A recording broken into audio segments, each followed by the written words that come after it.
Ready. Okay, Miss Dorothy. Ready. Okay, half of your face is missing. We want to see your sign, but we want to Okay, see can you see it you now? more important. We want to see you, yes. Okay, right there. Okay, I'll put it there. Mr. Norman, you're live. Everyone else quiet on the set. Okay.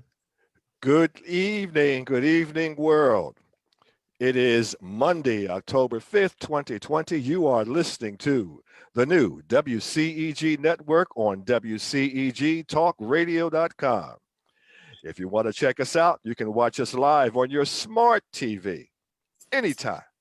And that's go to YouTube and then type in WCEG Network. I am Norman A. Carter Jr. I am your host on Issues and Answers for the next hour or so. We are the worldwide community empowerment group where we speak life into the community. You can like us on Facebook, follow us on Twitter, and on Instagram at WCEG underscore talk underscore radio, and also at WCEG Network. Last but not least, the topics and opinions of those of the show hosts, moi, and our wonderful and illustrious guests. And they are not the opinions and the feelings of WCEG Network. They just let us do what we do, and that's talk to you. And we thank you. We thank you so much for your continued support. Ladies and gentlemen, I have two illustrious guests today on our program. We're going to try to cover a lot of different little topics revolving around the election. Uh, we have with us Mr. Gene Willis, who is a U.S. Air Force veteran. Yes, yes, indeed. Thank you for your service, sir. You're And welcome. he is also sits, and his reason for being with us today, he sits on the executive committee of the Newton County Democrats. I believe he's a parliamentarian. I could be wrong. Indeed, yes. Okay, thank you, Yes. sir. And we also have Miss Dorothy Piedrahita. And for you listeners to WCEG, you may recall that she was a guest on our program probably about almost 2 months ago. She is running for the Board of Commissioners for Newton County's 5th District.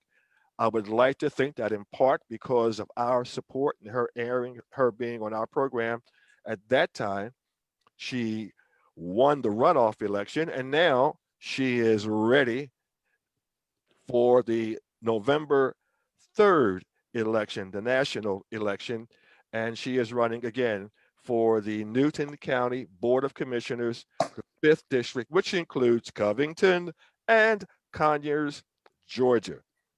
And before I get to my guests, like to say a couple of things. Number one, if you're living in Georgia, registration day ended today. So if you haven't registered today, you've got a problem. And for all of you who are registered, the election early voting in Georgia begins October 12th to October 30th. Election day is November 3rd. Very important to keep those dates. Those of you who are old as I and don't want to stand in lines and be in the crowd, I encourage you to find some time between October 12th and October 30th to early vote at the polls. I vote early every year. I'm telling you, the crowds are minimal. You're usually in and out in probably about 20 minutes to a half an hour. I've never been in there a half an hour, so you'll be out before that. But it's important. If you're concerned about our current COVID-19 crisis, it is so important for you. I encourage you to vote early. Woo, whatever that was. I encourage you to vote early and get your vote in. And just keep in mind, folks, that 43 million, 43 million registered and eligible voters did not vote in 2016. 43 million. So despite what you may see on Facebook and Twitter about people being outraged about this, that, and the other thing, a significant portion of this country's population did not vote. And this is supposed to be a country of, by, and for the people. Well, in 2016, the people opted out. So that's very important, because in times of crisis, as we have now with COVID-19, and who knows if there not be something more serious that comes down the road, we need competent leadership in our White House, and in our senators, and in our Congress people, and in our boards of commissioners, and every other office, mayors, everything, board of commissioners, mayors, on the way up. We need competent people, competent leaders, and you get that when you vote. They work for you. You don't work for them. So please be sure you vote October 12th, between October 12th and October 30th.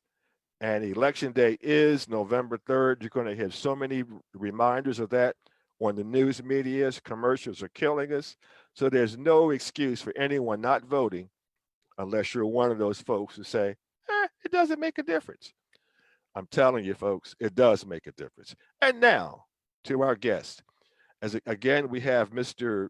Gene Willis and Miss Dorothy Piedrahita, who is running for Board of Commissioners in Newton County. And I'd like to start off with Miss Dorothy, if that's okay. Are you here with us, able to hear me right now?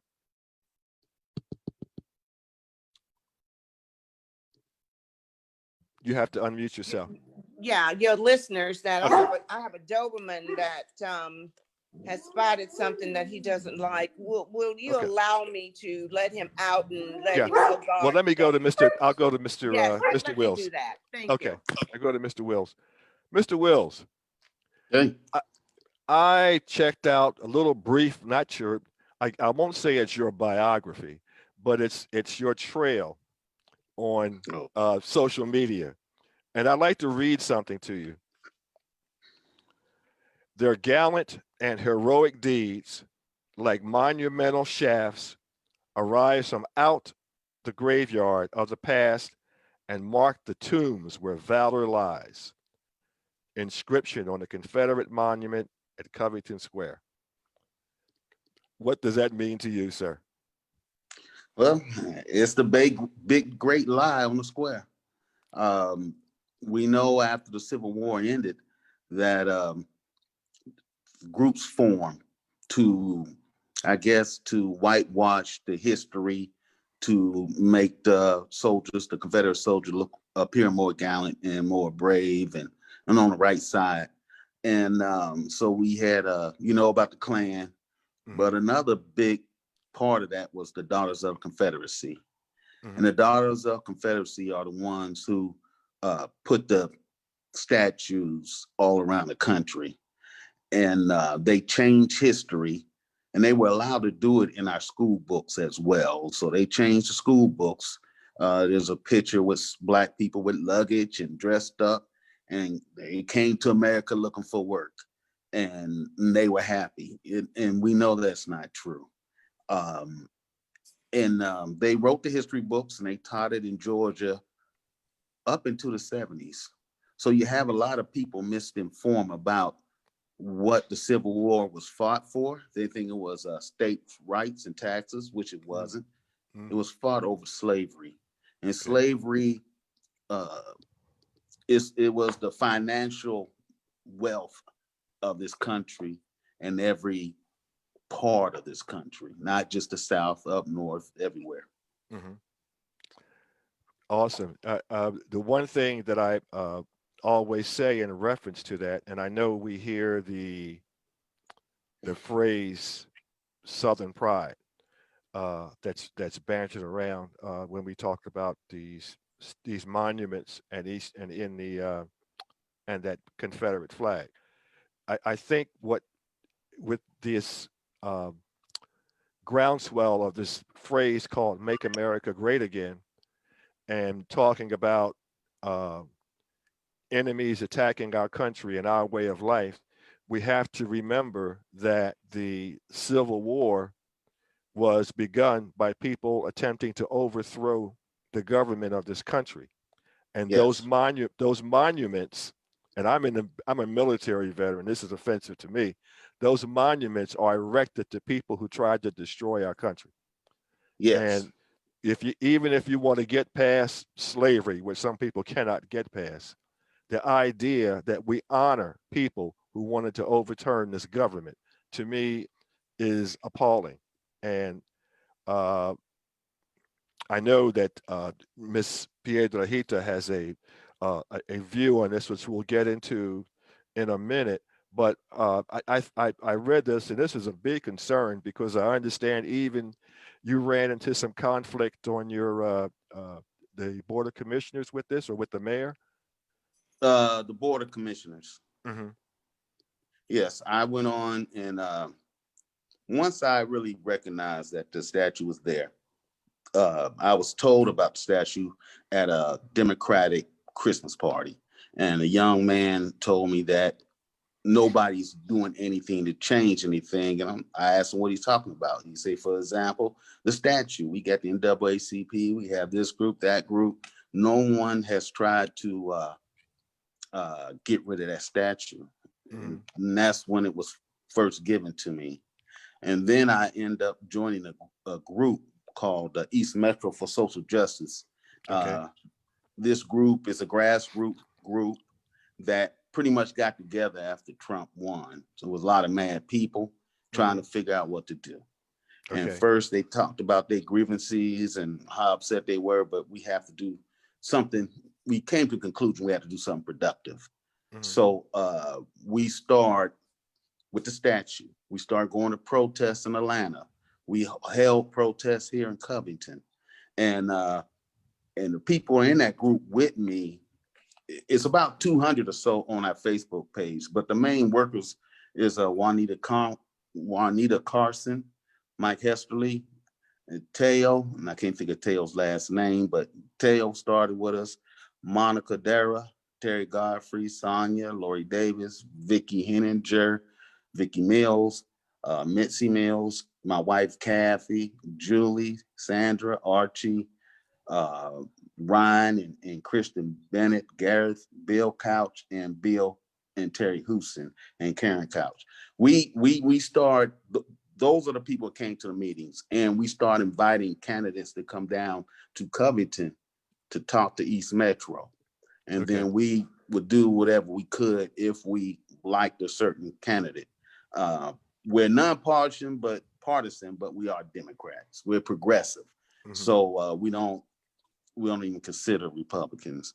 So we meet every week and we discuss what are our goals, what are we going to do. And right now, as you probably can guess, we're working hard with the Democratic Party. And in Newton County, we made a placard with all the candidates' names and pictures on it. And we mailed that out with a ballot and some instructions to over 60,000 people. Wow. And that's just a small group of us. And also the chairman of our Democratic Party is Ryan Barrett, and he came up with this text idea or text application where you pay $4.50 a month instead of all the workers getting around and texting all the individual people. You make the whatever you want to send a text, and you give it a list. So then it'll start texting those people on the list. So we can text everyone in Newton County that's a Democrat or leaning Democrat and let them know, who's running and, voting coming up. We tell them to register, and we like for them to let us know ahead of problems or before problems occur, how to address it. We had one instance recently where a young lady, she signed her signature differently than the original signature on her ballot, her application. So they rejected her application. So we helped her with that. And we're just fighting to get every Democratic vote out there. We want Newton County to be blue. And we want to have people, leadership that we can work with that are not looking for personal gain in their position. And Okay. so we get to know these people and we trust them. Fantastic. And I right now would like to add that if there are any Republicans listening to our program and would like some airtime to air their views, we invite you to contact the WCEG Network.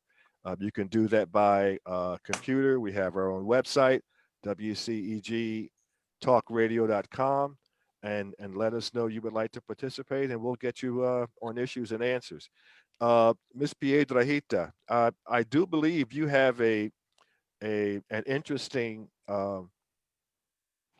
take on this thing about the statue in the square. That is correct. Good evening, Norman, and Good- I appreciate. Hi, Jean. Hi. May I just digress a little? I met Jean some time ago at a meeting, and the first thing he talked about was that statue in Okay. square. And the first thing my husband and I did, one of the first things when we purchased our home in the Spring Hill area of Newton County, District 5, we went to the town square. Now, I'm from Montgomery, Alabama. I've traveled Mississippi, Alabama, and Georgia. In fact, I've worked in every county, 159 counties in the state of Georgia since I lived here and started in 1970. And there are so many little towns with statues of that nature.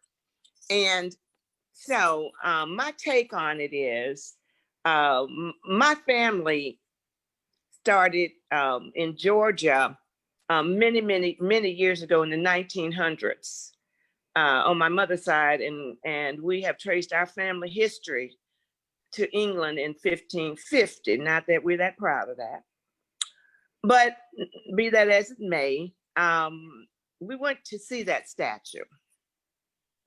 I read it. Thank you so much, Norman, for asking Jean that question. And I knew where I was moving to. I was moving from Alabama to Georgia. Now, my take on it is this: that statue has caused such consternation in the United States of America because they're all over. And I have had dealings with the Daughters of the Confederacy in Montgomery, Alabama. And their group, they're not going to change. My take on that statue is the Native Americans owned this land before any white settler came to Newton County, before any slaves were brought to Newton County. My take is, I visited my relatives in San Juan, Puerto Rico. I saw a statue that really, I mean, when I saw it, I felt that statue. It's in San Juan. Mm-hmm. And that statue has in it Native Americans that were native to the island, African slaves, and Spanish. My take on that is, why couldn't a statue be placed in that town square that would have Native American, African American, and a white settler? Now, that statue has its place, as all history has its place. But in Germany, there's not a statue of Hitler, nor are there any statues of men that supported the Third Reich. So that's my take. Now, I'm an inclusive individual. Most African Americans in the United States are of English descent or Irish descent. And so we have a stake in where we live. Now, Georgia, Newton General was given this land. The Native Americans had it first. And so what I'm saying is, well, why can't we be inclusive?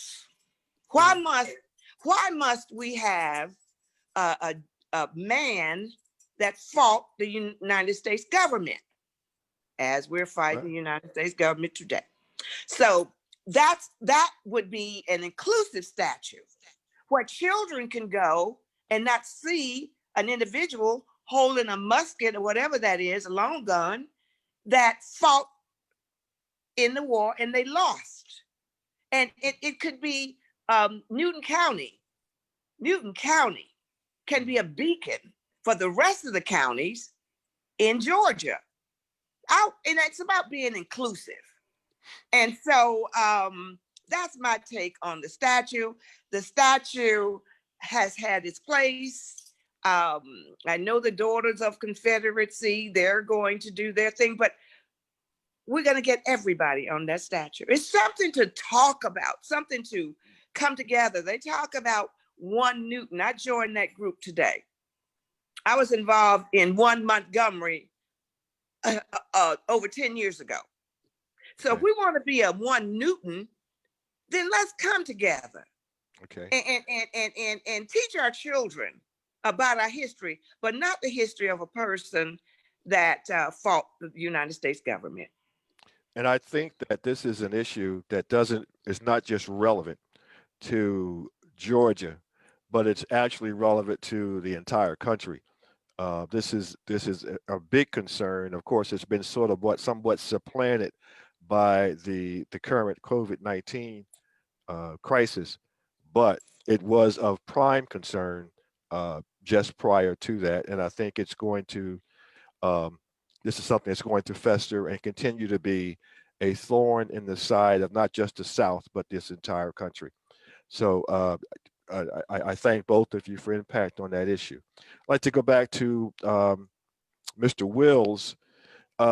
In case you folks don't know, we have two social activists with us. Ms. Dorothy Piedrahita goes back to basically to elementary and junior high school when her activism started, and we talked about that on our last interview with her. And Mr. Wills is in spite prior even to his involvement in anything with the statue, he's a I would call it an environmental activist as well as a social activist. And one of the things that that has been active in, which is very close to my heart, is the B&D company. What is that? Becton Dickinson? Bard. Yeah. And what that is, that involves, and I'm shortening it up, air pollution. And I identified with this because I'm from Philadelphia, and we had an oil refinery almost in the middle of the city. And when you pass that oil refinery, those fumes dominate that entire area of what we call South Philadelphia. And it had existed for so long that the people who lived in that area smelled them fumes every day of the week, and they don't notice it. But if you're somebody who comes from outside the neighborhood, you notice it. And here in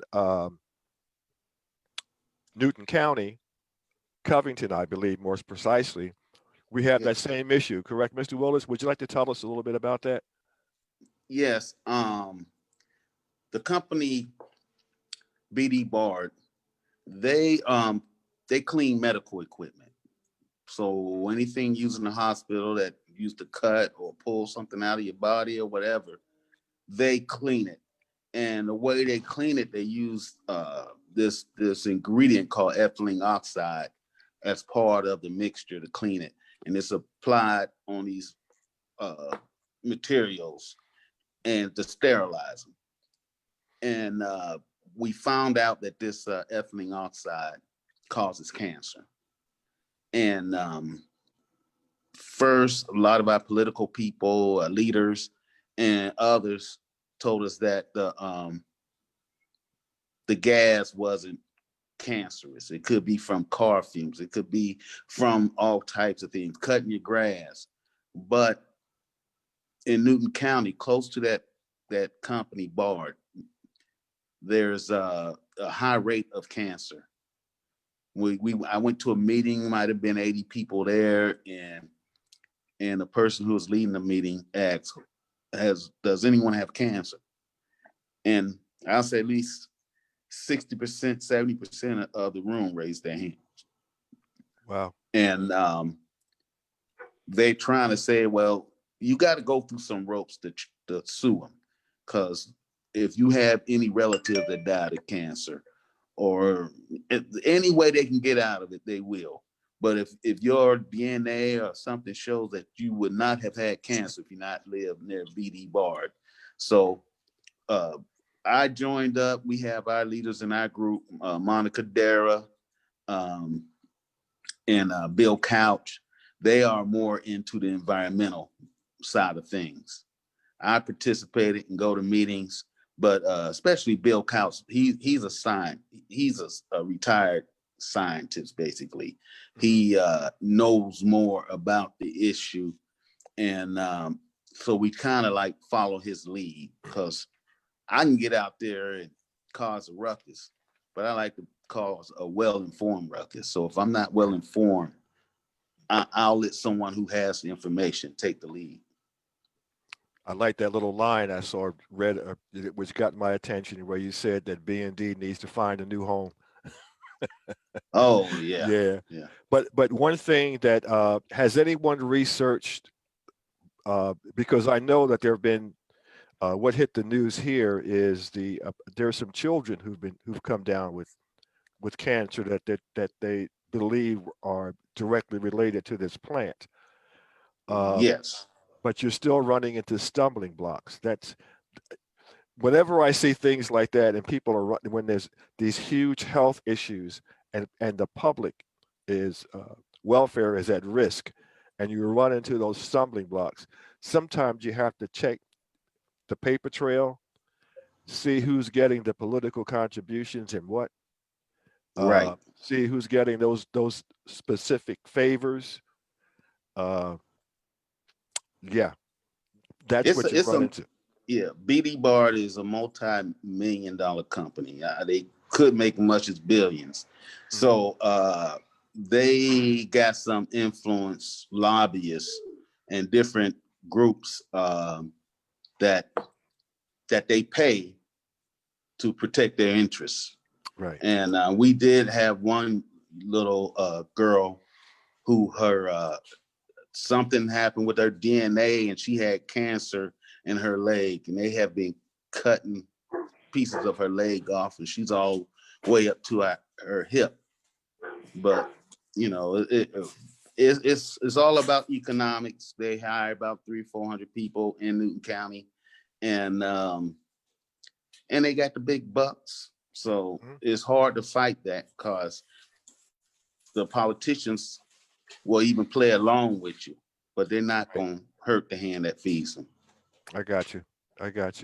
Miss Piedrahita, I'd like to ask you, what is your view for things you intend to do to improve the quality of life in Newton County, especially Newton County's 5th District? Yes, that's a great question.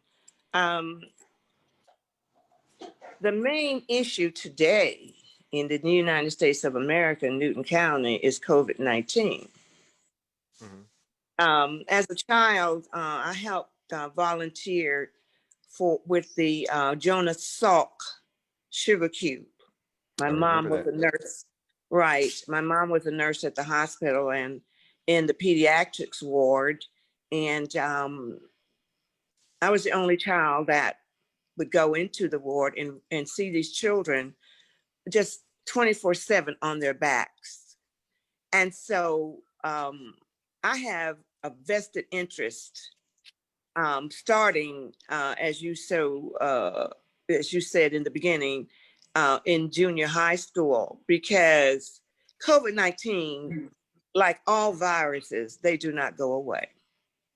You can, give vaccines on the sugar cube, or you can have an injection, but they're not going anywhere. And unless we get this COVID-19 in everybody's mind that it's very serious, every day I report on my website I mean, not on my WhatsApp, but on my Facebook page, Dorothy Piedrahita, the death and the people in Newton County who have been stricken. My next door neighbor, I just found out the other day. I hadn't seen her in a while. So I said, the next time I see her at the mailbox, I'm going to go out and see what the problem was. Well, her husband was hospitalized.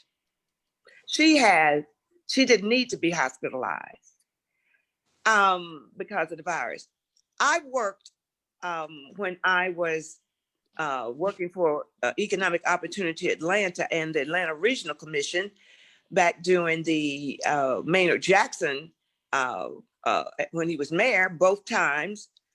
I was responsible for the entire part of Northwest Atlanta, all of it.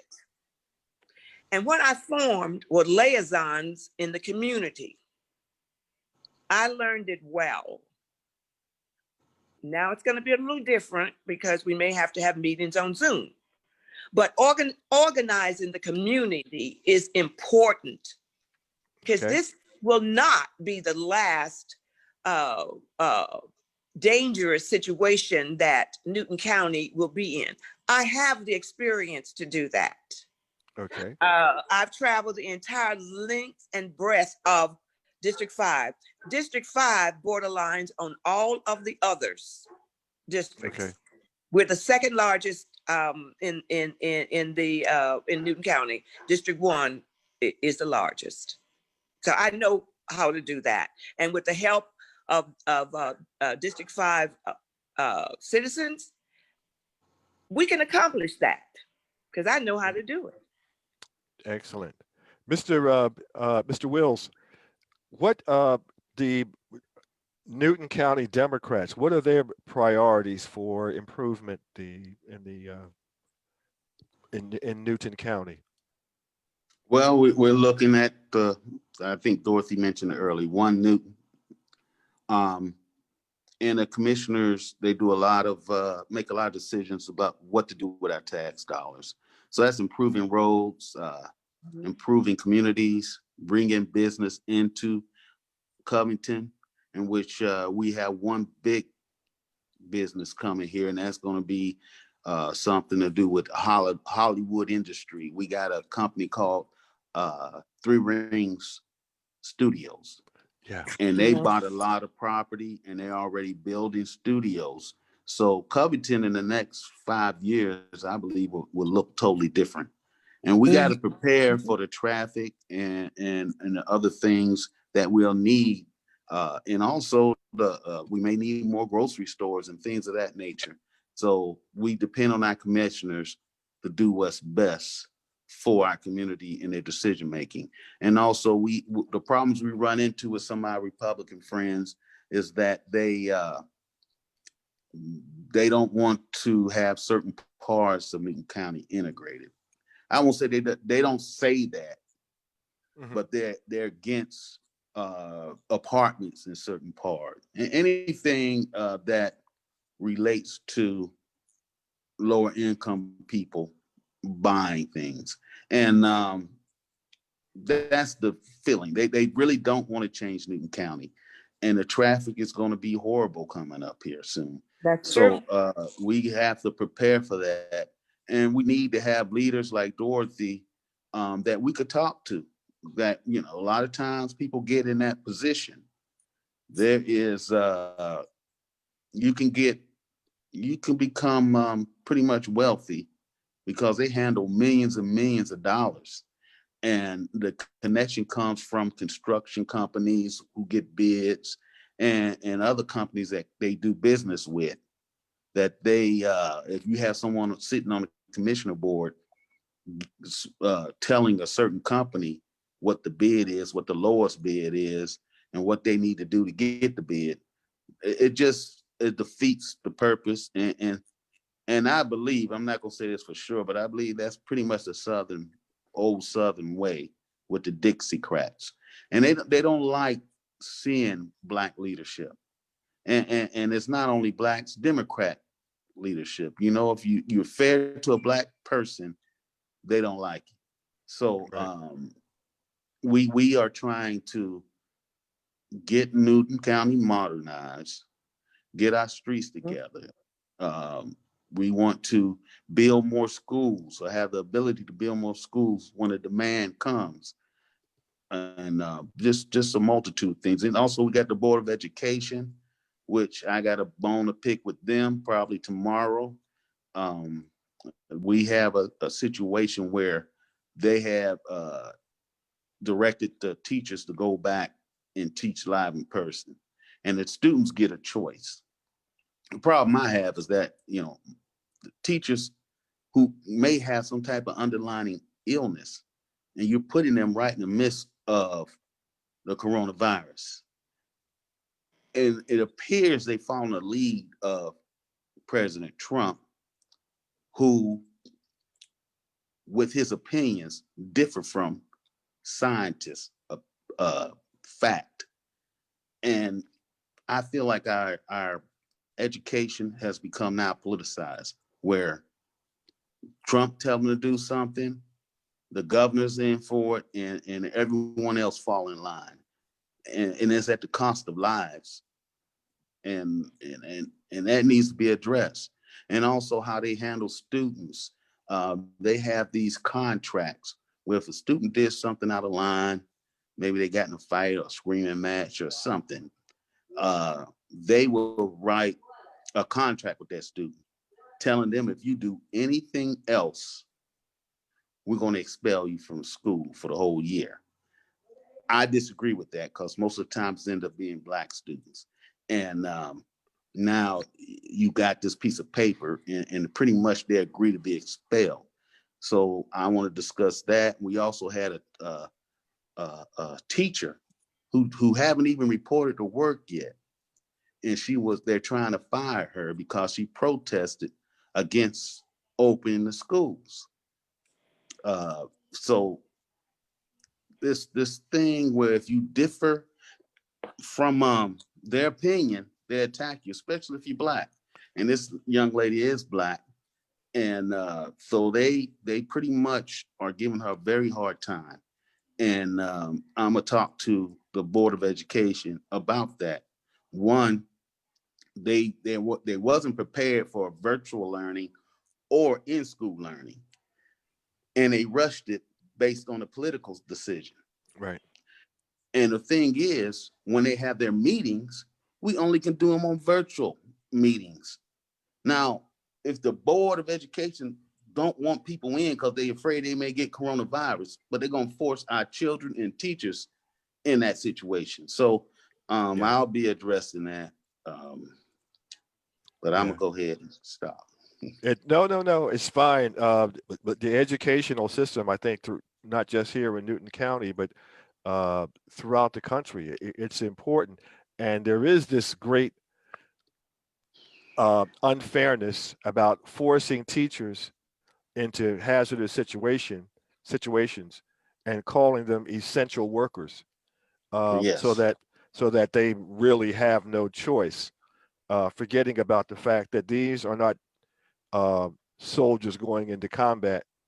These are people who dedicated their lives to educating our children, and everyone is in danger. And I think, not just, you may agree with me or disagree, that the mentality is that people want to hold on to their pre-pandemic values in the middle of a pandemic, and we just can't do what we did a year ago because Right. the situation is different.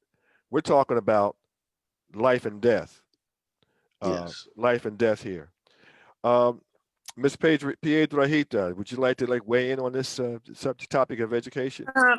Yes, because we have to have children to be knowledgeable and healthy to move on to the future.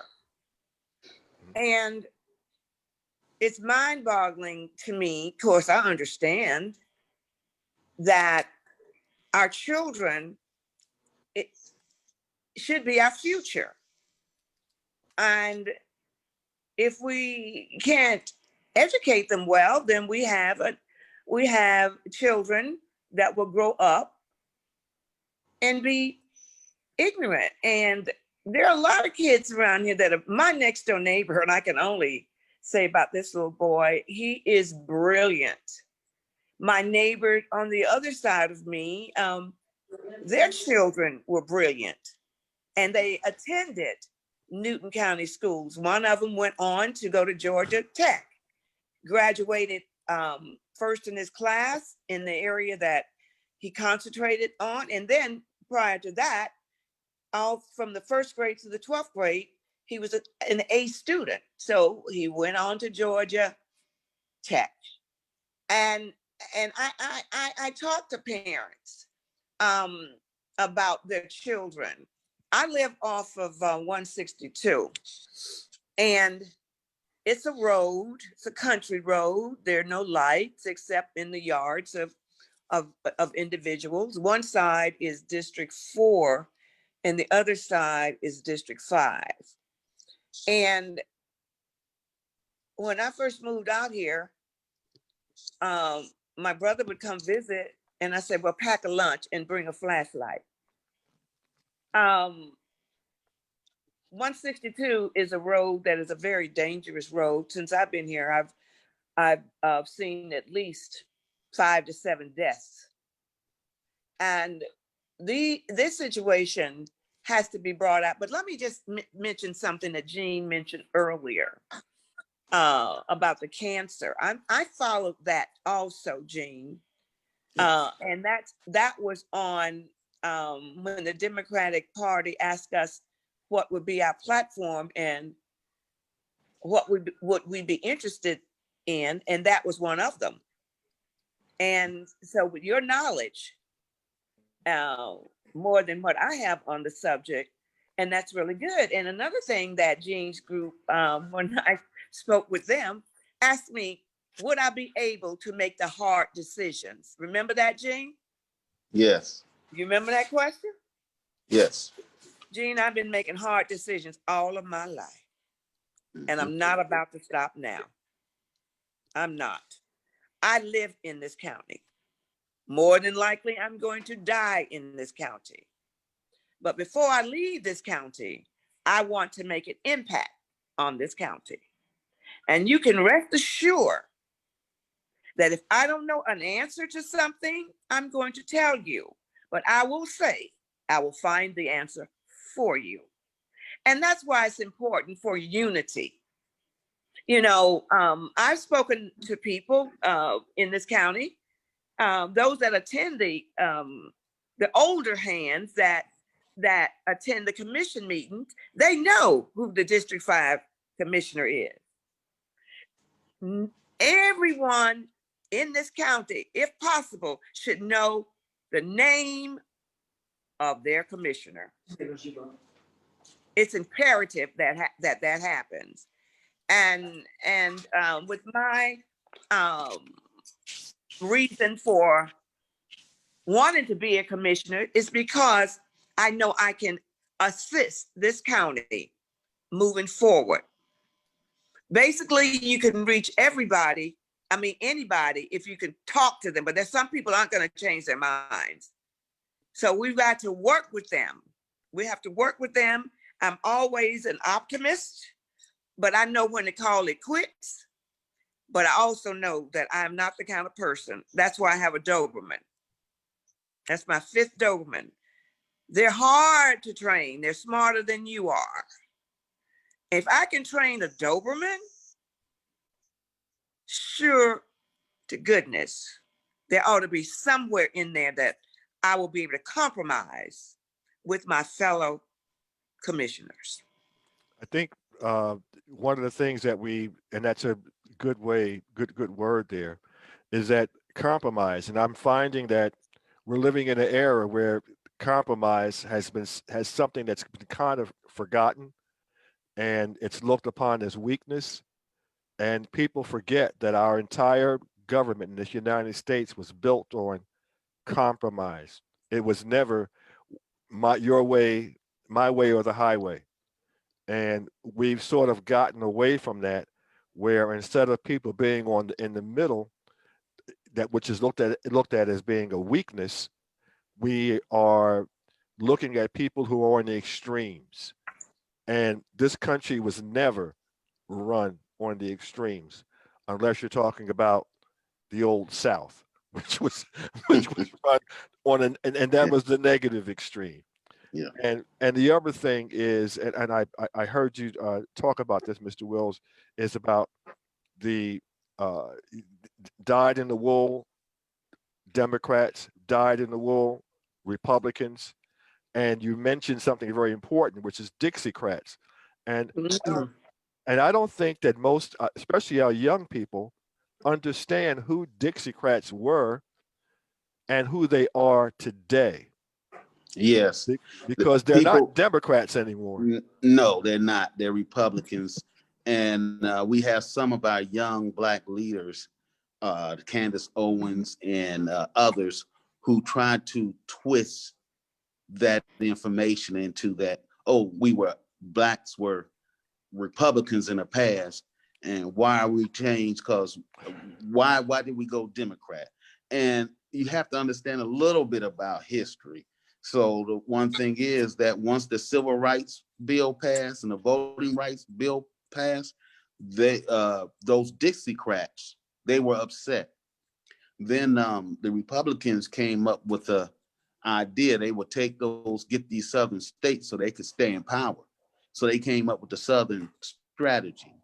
The Southern strategy detailed how they still can be racist, but we're going to use different words. We're going to use words like welfare. We'll use words like poor. Everybody know we talking about the Blacks. And so that became their coded language they still use to this day. Paying taxes. Yeah. Everybody pay taxes. Even if you don't have a job, you go buy something, you're paying taxes on what you just bought.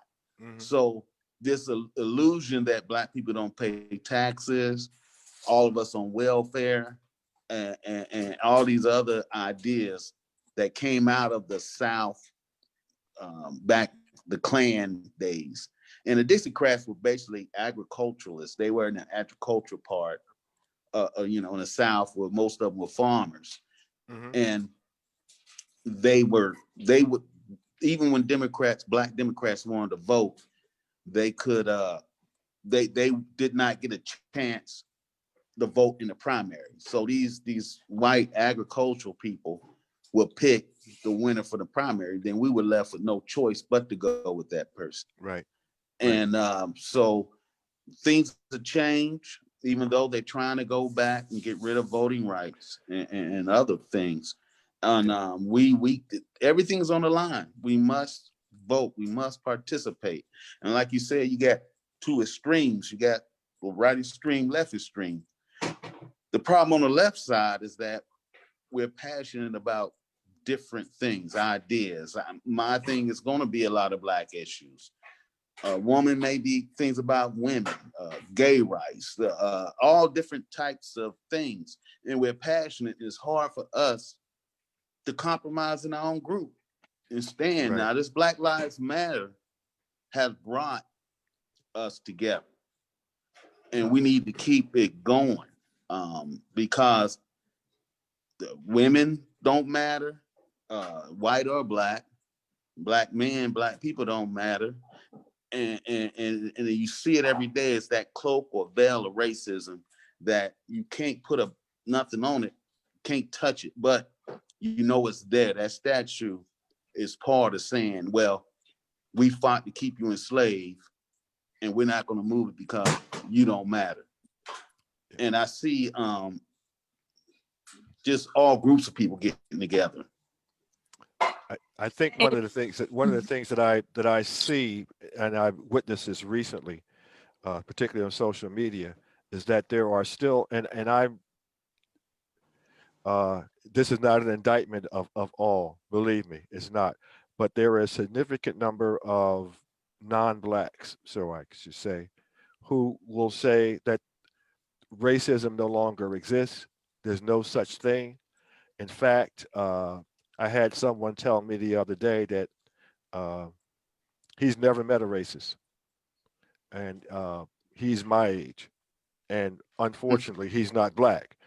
Uh, and I can go back and tell you that racism a lot of times is very subtle. Right. Uh, just as when we talk about the Garden of Eden, how subtle the devil was. He wasn't out there yelling, and showing, "Hey, I'm going to take you to hell." He got you there gradually, and it's subtle, and it starts with our educational system, and Yes. that filters into our economic system. And it's not that, and I'm sure I speak for both of you. It's not that you're to be pro-black doesn't mean you're anti-white. And I think that Correct. that's the hurdle that some people cannot cross. Miss Piedra. Yes, yes. Um, Newton County is and has become culturally diverse county, and we must address that. I believe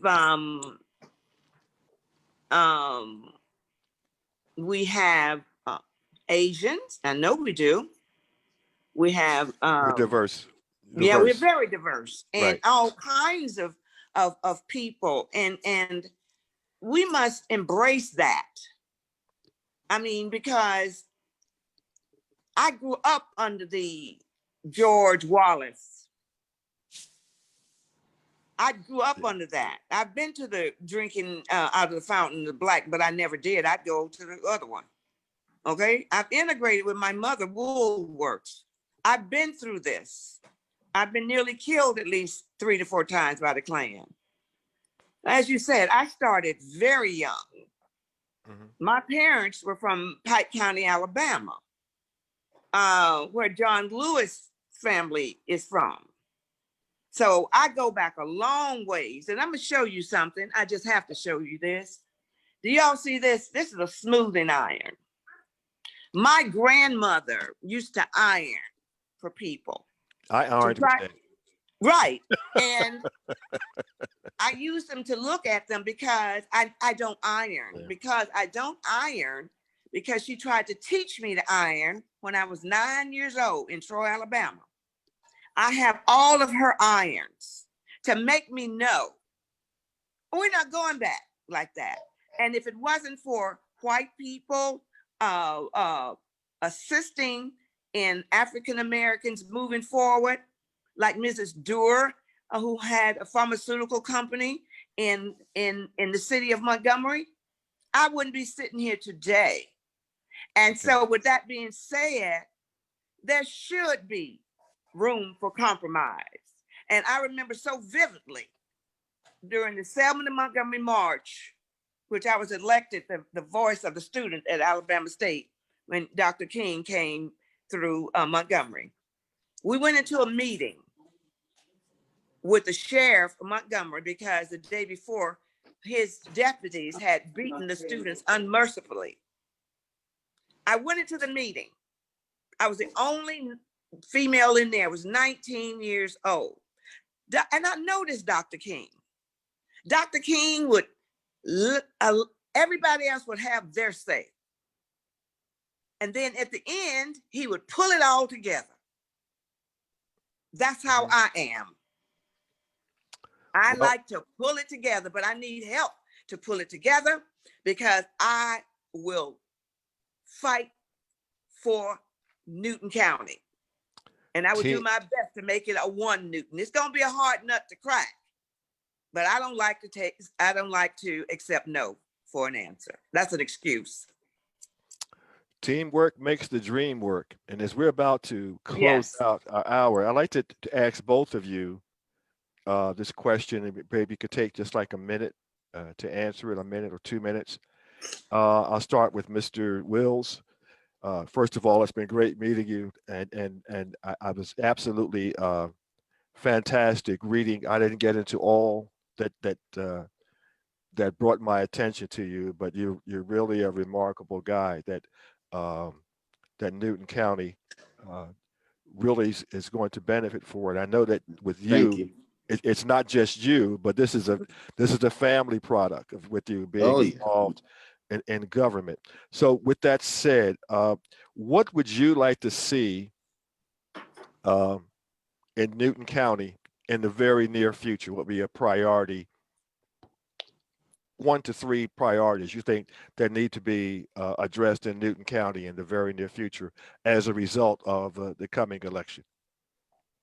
Well, I would like to see more training and opportunities for the African Americans that live in this community.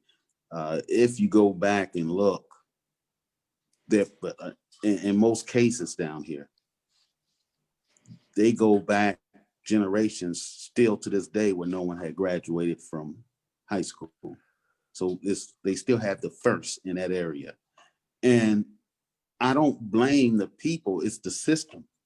It was the system that told your great grandfather or grandfather they couldn't go to the school around the corner. You got to go to school 10 miles away.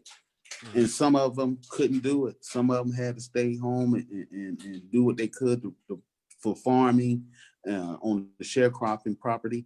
And so we come from, in a lot of cases, that real struggle of getting into the education system and benefiting from it.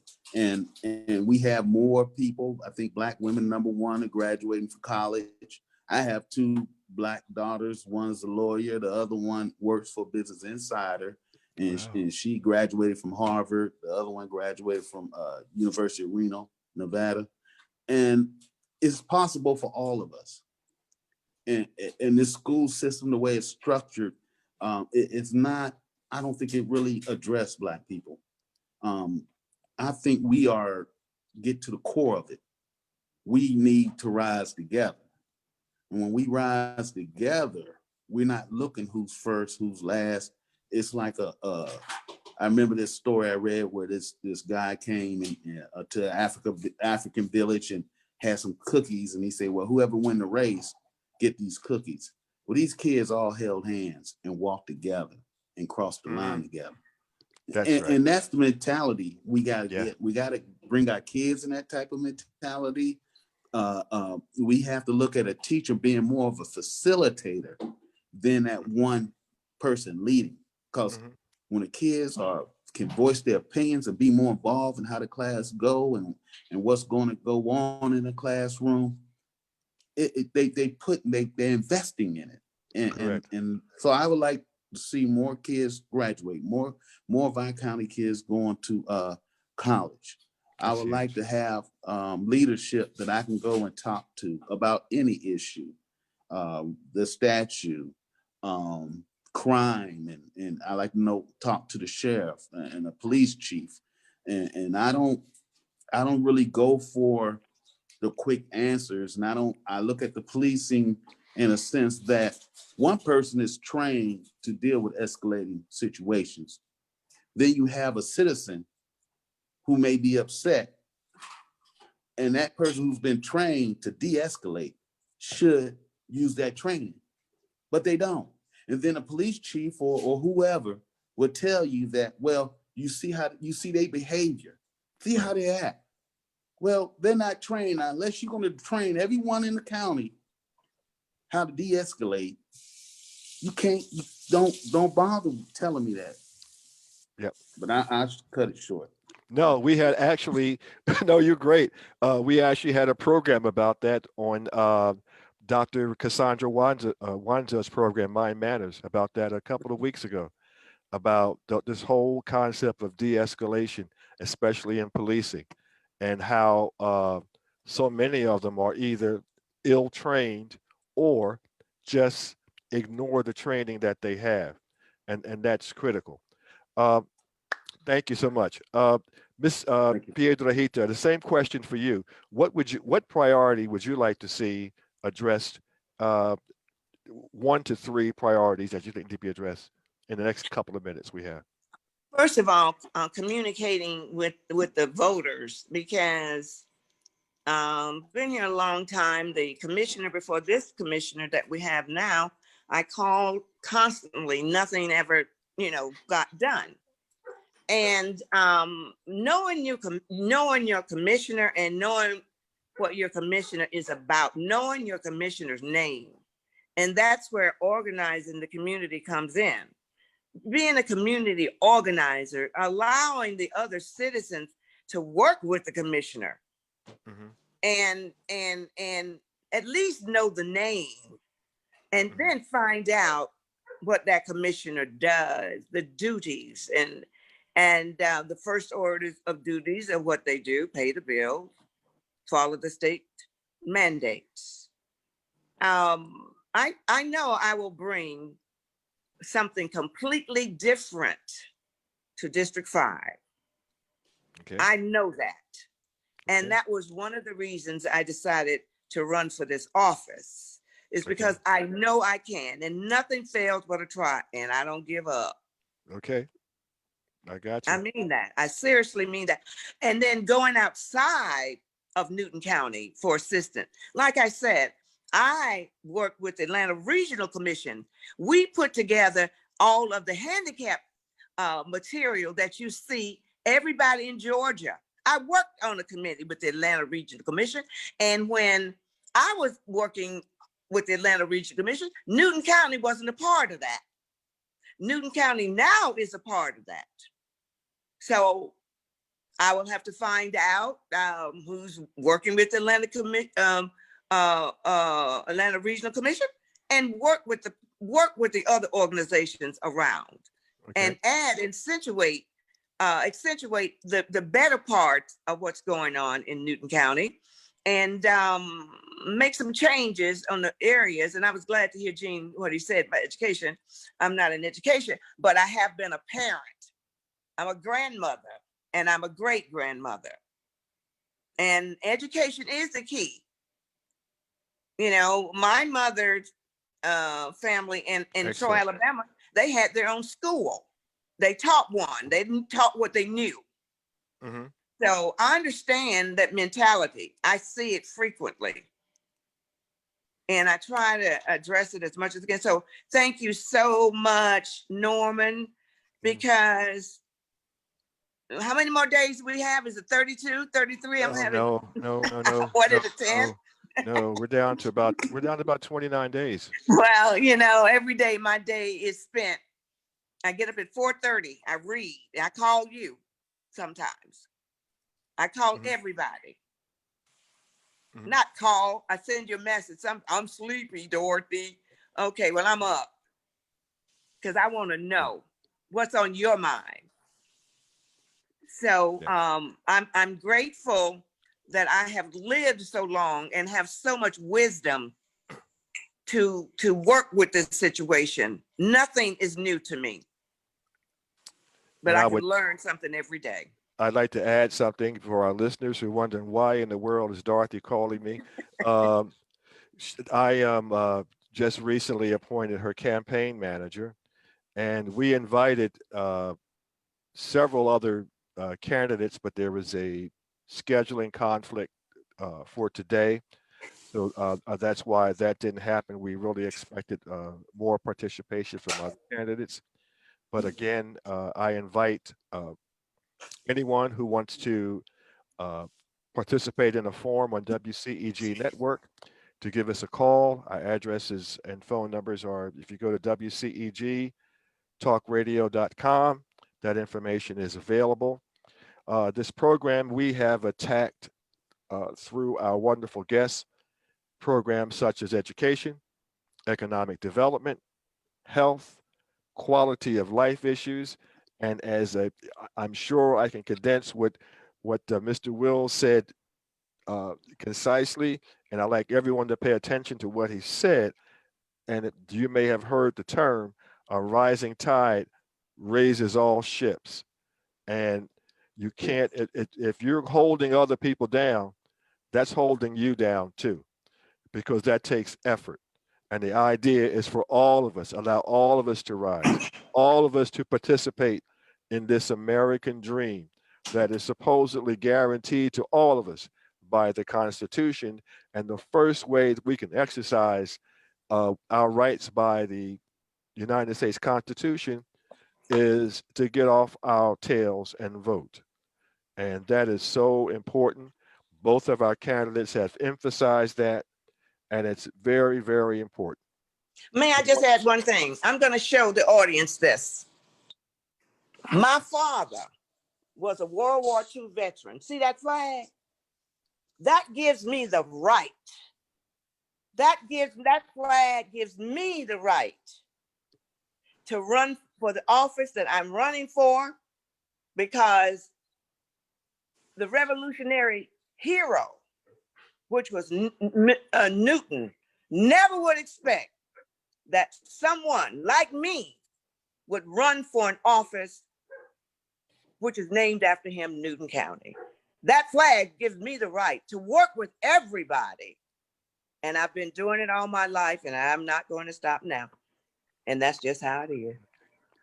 Well, we thank you, Mrs. Piedrahita, for your contribution to the program. Again, thank you, Mr. Gene Wills, You're who welcome. sits on the executive committee of Newton County Democrats. And I'm sure we are viewing some of the movers and shakers in the future of Newton County and possibly the state. And it was our pleasure to have you. I thank all of you for listening to the WCEG Network. I encourage you once again to get out and vote between now and November 3rd. Let's make it happen, no matter what your political views might be. Let them be known. Your influence counts. Use it. And as I always like to say, it's nice to be important, but it's more important to be nice. We thank you for joining us on this installment of Issues and Answers. We hope to see you very, very soon. Take care, have a good evening, and thank you for being with us today. Well, Shut up, baby. Don't do that. Don't do that. all right. Bye. I guess we're out. Take care. All right. Bye-bye.